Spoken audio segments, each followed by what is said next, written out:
he has articulated more ideas that are associated with a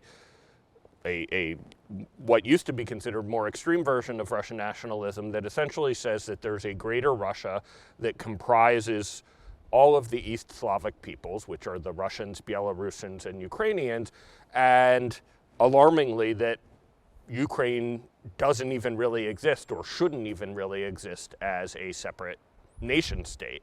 There is this narrative, and it's not a new one, that Russia is besieged, that it is has to defend itself against a hostile West. And there are real, there are real events in history that can be pointed to where Russia was, genuinely the victim of external aggression. But of course, they are then used and have been used, it's not entirely new, to justify what looks very much to the external world like Russian aggression. It's always been justified as defensive measures.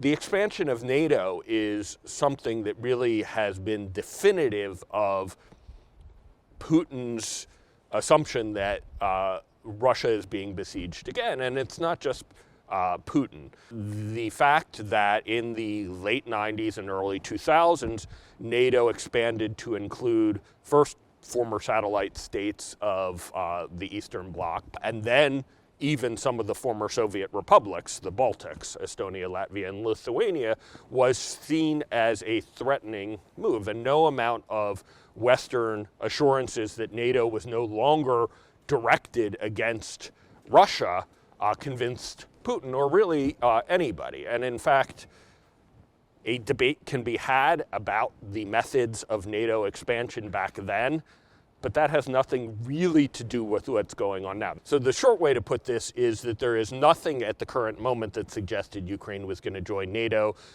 That was a pretextual reason for the invasion.